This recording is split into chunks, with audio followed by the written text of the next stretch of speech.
আউযুবিল্লাহি মিনাশ শাইতানির রাজিম বিসমিল্লাহির রহমানির রহিম আল্লাহুম্মা সাল্লি আলা নূরিকা ওয়া আলা আলিহি ওয়া আলা কাদমিহি ওয়া সাল্লিম। গত পর্বে যেখান থেকে শেষ করেছিলাম ঠিক ওখান থেকে শুরু করছি আবার। মাওলায়াতে বিরোধিতা করিবার জন্য খেলাফত সৃষ্টি করা হইল। যে মানবতন্ত্র হইতে উদ্ধারের জন্য নবী ও রাসূলগণ আসিয়া থাকেন এবং যাহার হইতে উদ্ধারের জন্য রাসূল করিম সাল্লাল্লাহু আলাইহি সাল্লাম আজীবন কঠোর পরিশ্রম করিয়া সবেমাত্র সফলতা অর্জন করিতেছিলেন, সে মানবতন্ত্রে আবার রাসূল করিম সাল্লাল্লাহু আলাইহি ওয়াসাল্লাম ইন্তেকালের সঙ্গে সঙ্গে আরববাসীর উপর চাপাইয়া দেওয়া হইল। রাসূল করিম সাল্লাল্লাহু আলাইহি ওয়াসাল্লাম গাদীরক্ষম মানুষের জন্য এই মুক্তির সনদ প্রতিষ্ঠা করিয়া গেলেন যে মানুষ আল্লাহ ছাড়া কাহারও দাস নহে। খেলাফত আবার মানুষকেই মানুষের দাস বানাইয়া দেওয়ার পথ খুলিয়া দিল। কায়েম হইল এক প্রকার জমহুরিয়াত অর্থাৎ গণতন্ত্র, অর্থাৎ মানুষের রচিত তন্ত্র। সেই গণতন্ত্র খেলাফত রক্ষিত থাকে নাই।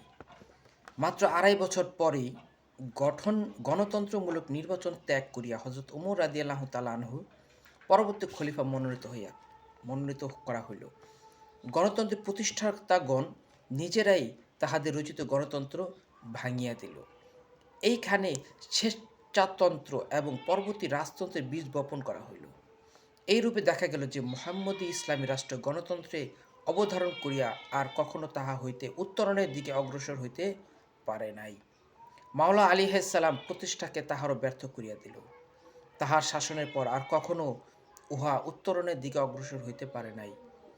চেষ্টা চালিয়াছিল কয়েকবার, কিন্তু তাহা এত ক্ষীণ ছিল যে সমর্থনের অভাবে তাহাদের অকাল মৃত্যু ঘটিল। অতএব এই কথা স্বীকার করিতে হইবে যে খেলাফতে মাওলায়াতের জাহিরি অধিকার ছিনাইয়া লইয়াছিল এবং জনগণকে আল্লাহর প্রতিনিধির অধীনস্থ হইতে ছুটাইয়া নিয়া আবার মানব গোষ্ঠীর অধীনতা লইয়া আসিল। অবশ্য মাওলায়াতের আধ্যাত্মিক অংশে খেলাফত কোনো প্রকার হস্তক্ষেপ কখনো করে নাই।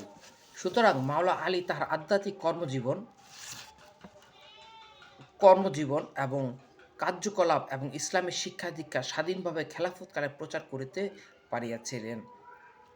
খেলাফত উহার উপর হস্তক্ষেপ করেন নাই।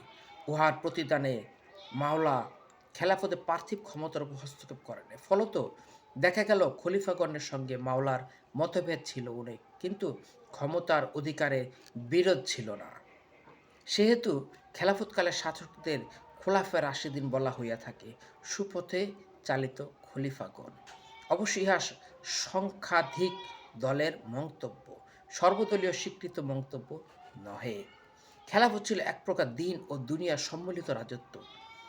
দুনিয়াদারগণ দুনিয়া রাজত্ব করিতে লাগিলেন। দিনদার আলী আলাইহিসসালাম দিনে সম্রাট রূপে আধ্যাত্মিক রাজ্য মানুষের মনোরাজ্যে রাজত্ব করিতে লাগিলেন।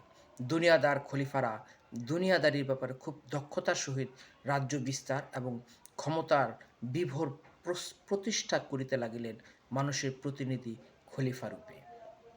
অবশ্য প্রশ্ন আসে, তাহারা কাহার খলিফা? আল্লাহরও নহে, রাসূল করিম সাল্লাল্লাহু আলাইহি সাল্লামেরও নহে। তাহলে তাহারা জনগণের দ্বারা জনগণের খলিফা। তাহারও আবার কেহ নির্বাচিত, কেহ মনোনীত, কেহ এই দুয়ের মধ্যবর্তী অন্য কোনো এক প্রকারে মনোনীত। প্রান্তে যদি উহার বিরুদ্ধে হযরত আলী রাদিয়াল্লাহু তাআলা আনহু, হযরত আলী আলাইহিস সালাম অস্ত্র ধারণ করিতেন, তা হইলে রাষ্ট্র গঠন হইত না। মুহাম্মদ ইসলামের আদর্শ প্রসারের সকল সম্ভাবনা সেইখানে শেষ হইয়া যাইত। এজন্য মাওলা আলী আলাইহিস সালাম নিশ্চুপ ছিলেন। ব্যক্তিগতভাবে আলী আলাইহিস সালাম কার্যক্রমের ওপর রাষ্ট্র কোনো প্রকার বাধা না দিলেও রাষ্ট্র মুহাম্মদ ইসলামের মধ্যে অনেক প্রকার নববিধান প্রণয়ন করিয়া অতি ধীরে ধীরে উহার গতিধারাকে ভিন্নমুখী করিয়া তুলিতেছিলেন। খলিফা ওমর রাসূল করিম সাল্লাল্লাহু আলাইহি ওয়াসাল্লামের নীতি ত্যাগ করিয়া অনেকগুলো রাষ্ট্রীয় এবং ধর্মীয় নববিধান জারি করিলেন।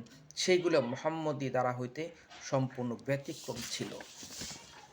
হযরত ওমর সেই সময় বেদাত অর্থাৎ নববিধানকে সম্পূর্ণ ন্যায়সঙ্গত প্রমাণ করিবার জন্যই আব্বাসীয় যুগে উহার সমর্থনে হাদিস রচনা করা হইল। তাহা এতদয় পর্যন্ত গড়াইল যে খলিফা ওমর নবী হওয়ার মতো যোগ্য ব্যক্তি ছিলেন। কিন্তু যেহেতু নবুয়াত খতম হয়ে গিয়াছে, তাই আল্লাহ তাহাকে নবী বলিয়া ঘোষণা করেন নাই। এরকম মিথ্যা বহু হাদিস রচনা করিতে দ্বিধা করেন নাই। মূর্তি পূজারীরা ঘরে জন্মগ্রহণ করিয়া এবং নিজেও মূর্তি পূজায় লিপ্ত হওয়ার পর আত্মশুদ্ধির সাহায্যে নবীর পর্যায়ে ভুক্ত হওয়া যায় না। নবীগণ মাসুম হইয়াই জন্মগ্রহণ করিয়া থাকেন। এইরূপে বহুবিধ কথা রচনা করিয়া এক প্রকার সরকারি ইসলামী রাষ্ট্রীয় ক্ষমতায় দাপট ও প্রচারের সাহায্যে জনমনে প্রতিষ্ঠা করিয়া তুলিল। মসজিদগুলি রাষ্ট্রের বেতনভোগী কর্মচারী নিয়ন্ত্রণে থাকিবার কারণে মিথ্যার প্রচার কার্য সহজে হইতে পারিয়াছিল। এসবে অনেক পরবর্তীকালের কথা। সুপ্রিয় দর্শক, আজ এই পর্যন্তই। ইনশাল্লাহ এখান থেকেই আগামী পর্বে আবার আপনাদেরকে শোনাবো সত্য এবং সঠিক কথাগুলি। সেই পর্যন্ত ভালো থাকুন, সুস্থ থাকুন।